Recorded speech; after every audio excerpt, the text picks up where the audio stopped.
കേരളം കണ്ട ഏറ്റവും വലിയ മുസ്ലിം സമ്മേളനമായി, ഏറ്റവും വലിയ മുസ്ലിം സുന്നി സമ്മേളനമായി ഇൻഷാ അല്ലാഹ് സമസ്തയുടെ 100ാം വാർഷിക സമ്മേളനം മാറാനിരിക്കുകയാണ്. റബ്ബ് തൗഫീഖ് നൽകുമാറാവട്ടെ എന്ന് ദുആ ചെയ്ത് ഞാൻ അവസാനിപ്പിക്കുന്നു. ഒരു കാര്യം കൂടി ഞാൻ സൂചിപ്പിച്ചു കൊള്ളട്ടെ.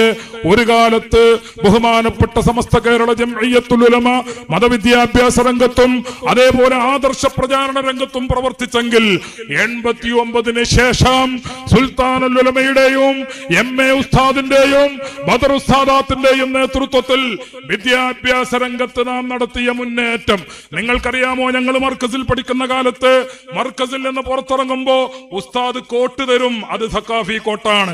ഉസ്താദ് സനദ് തരും, അത് സക്കാഫിയുടെ സനദാണ്, ഇൽമിന്റെ സനദാണ്. എന്നാൽ ഇന്ന് മർക്കസിൽ നിന്ന് ഒരു സക്കാഫി പുറത്തിറങ്ങുമ്പോൾ സക്കാഫിയുടെ കറുത്ത കോട്ട് മാത്രമല്ല, ആ സക്കാഫിയുടെ കറുത്ത കോട്ടിന്റെ പുറത്ത് ഡോക്ടറുടെ വെള്ളക്കോട്ടുണ്ട്, വക്കീലിന്റെ കറുത്ത കോട്ടുണ്ട്.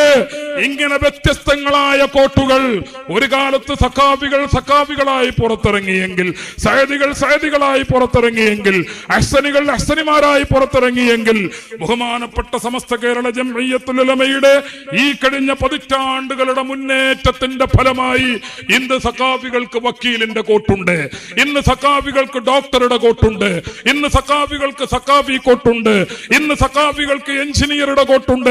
ഇങ്ങനെ വ്യത്യസ്തങ്ങളായ കോട്ടുകൾ ധരിച്ചുകൊണ്ട് ഈ ഉമ്മത്തിന്റെ മക്കളെ പുറത്തിറക്കിയ പ്രസ്ഥാനത്തിന്റെ പേരാണ് സമസ്ത കേരള ജംഇയ്യത്തുൽ ഉലമ.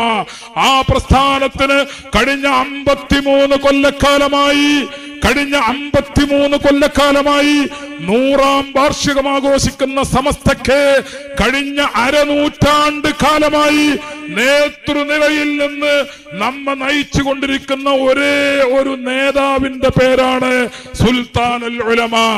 ഇത് രണ്ടും മറ്റാർക്കുമില്ല.